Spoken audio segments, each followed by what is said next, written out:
Let's face it, isn't that what a coach's job is about?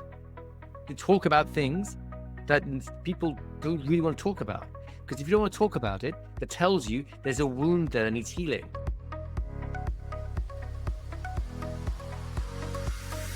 Now, kindness, curiosity, and patience, all those three values need to be balanced out by the fourth value, and that's courage. Why do you think I say that, guys? Well, I mean, from the client's perspective, I think the courage to allow that vulnerability to go from the social self to the deeper true self. And then also, how does that translate into taking action? I mean, you can, Yes. it starts in thought, but eventually Yeah. we have to take the action to Right. process. And we have to take action to live a different life, which is an unknown, right? What about you, Richard? Yeah, exactly like Vince is just following on from what Vince is saying. For me, the time in the conversation, often when they open up, is when I take a small emotional risk by trying perhaps to infer or try and get some insight into what they are saying or what's really going on. And if I'm willing to do that in a small and measured way, it models for them You've nailed partially it. the kind of courage that they need to show as well. You've nailed it. Courage and kindness go hand in hand. Why? Because you have no courage, then you can't go to the difficult places where kindness needs to do its job, right?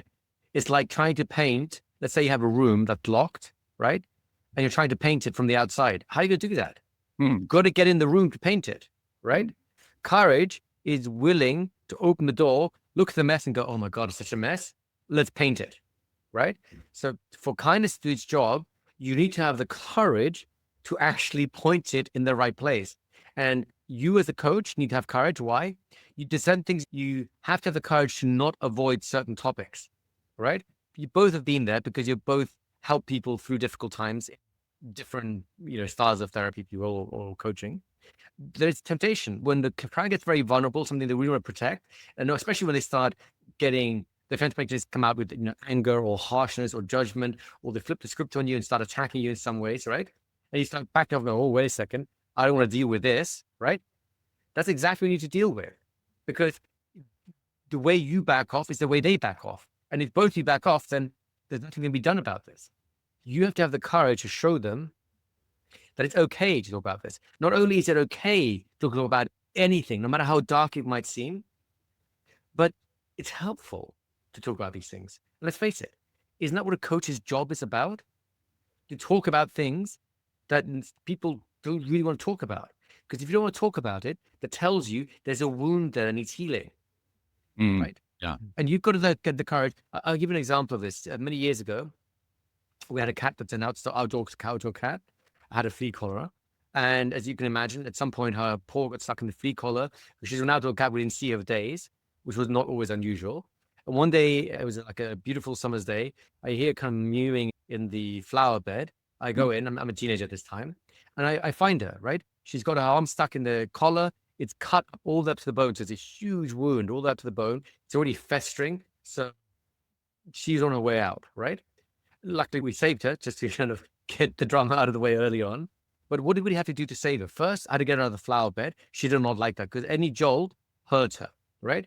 Then I want to go on the kitchen table. I had to very carefully, delicately remove the flea collar. Once again, claws came out, biting him out. She hated me for those few seconds that I got the flea collar off.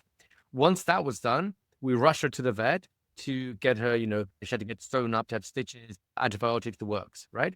She even hated me for locking her in a room because she's an outdoor cat while she recovered because she had to convalesce properly.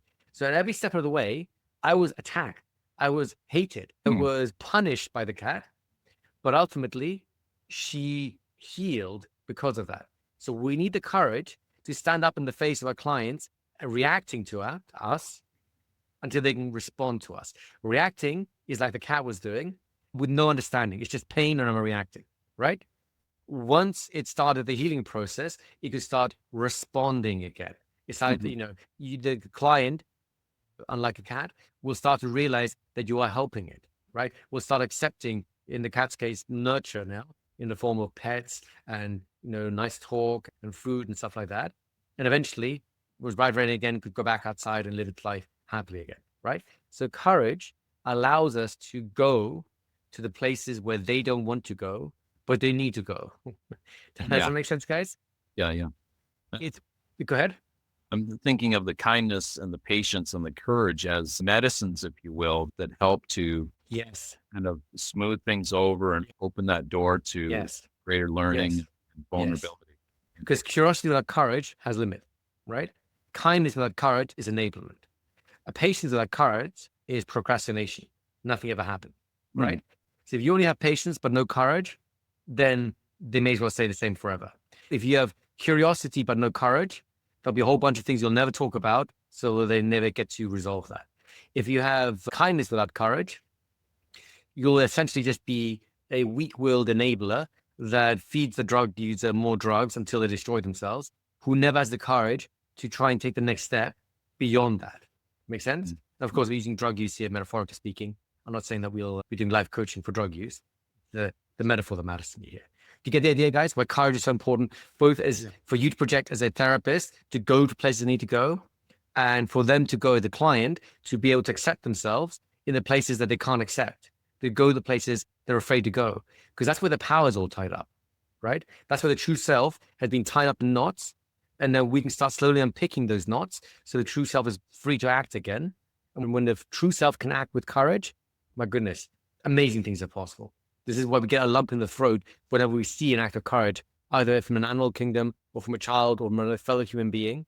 When we see a true act of courage, we get a lump in our throat because we recognize this is how I want to be with myself and with others. You get the idea? If you found this insightful, make sure to subscribe for more fascinating discussions on the power of the mind and hypnosis.